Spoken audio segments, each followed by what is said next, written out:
will be interested in hearing. These guys are from Warsaw. All I have to add from my part is that in today's world where we don't no longer talk to each other, we no longer reach out to each other, we no longer open our hearts to each other, it is really breathtaking to look around here and see everyone. You know, we live in a world where to call talents we call and speak with 10 answer machines. And when we get our nails in Home Depot, we scan and we don't know we no longer talk to a person. And if one person took the time and reached out to Robert on the day he passed away, this would have never happened. So to see everybody coming here,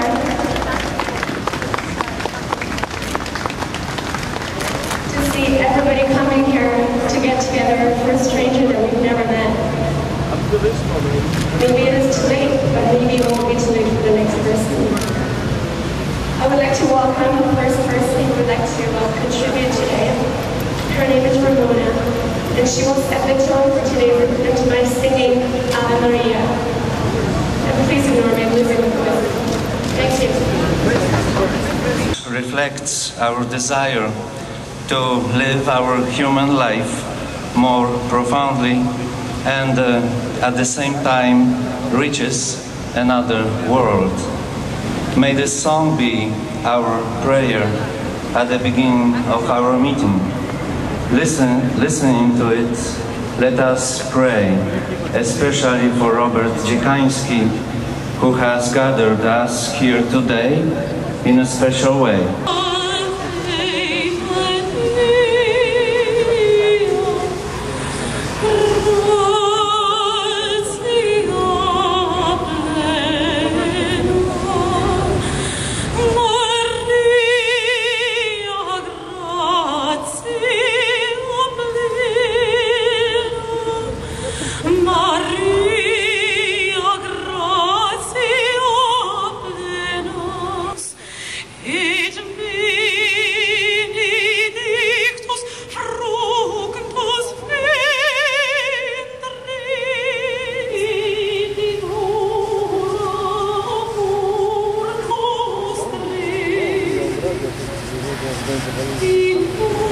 So the next person who's going to come and sing with us is Tanya. She is one of the organizers. She's part of the main group. I know how difficult it can be to calm someone down if they can't speak my language. And I ask myself, is this person acting out because they're thirsty? Hungry? Do they need to use the washroom? Are they confused and scared? It's amazing how many times a mix of such factors can influence behavior.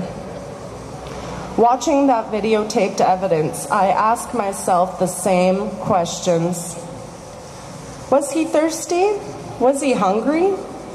Did he need to use the washroom and he couldn't find one? Was he scared and confused because he couldn't find his mother? If we put ourselves in Robert's shoes that day, we can start to understand how a mix of these factors may have contributed to his behavior that day. My nursing actions are guided by training and logic, two factors that were missing that fateful day. The system let Robert down, and many individuals are to blame.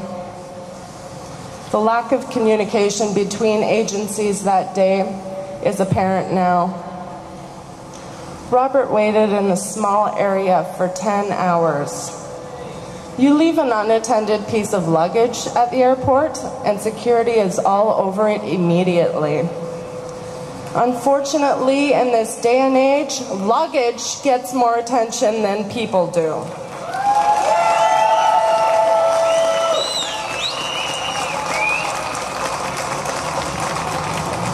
Again, to repeat the goals of this rally today. Number 1, charges need to be laid against the 4 RCMP constables identified in Paul Pritchard's video.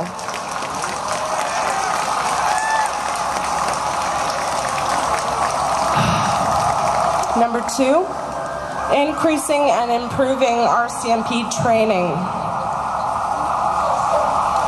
Number 3, clearly marked easy-to-use resources be put in place at YVR to assist non-English speaking individuals to access translator services for free.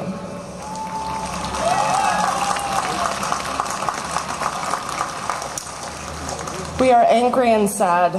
We feel sorrow and heartbreak. But there is power in numbers. We must fight for change.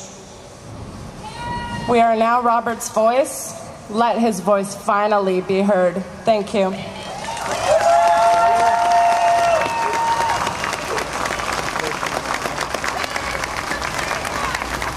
Thank you, Tanya. One of the most important things we all have are things that we want changed here today. And Tanya just listed some things, but one of the most important things personally to me that was important was getting a memorial plaque or memorial room at the airport. And I have to tell you that we got it. And I heard it from the airport authority yesterday that it is confirmed there's going to be either a Robert Dziekanski memorial room or a memorial welcoming center or a plaque, but his death will be remembered at the airport.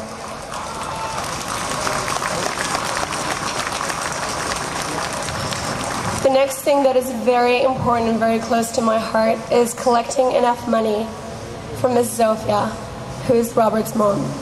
So if you look around here today, there is about 15 cans circulating that are painted just like that one there, with white and red, which is both the colors of the Polish flag and the Canadian flag.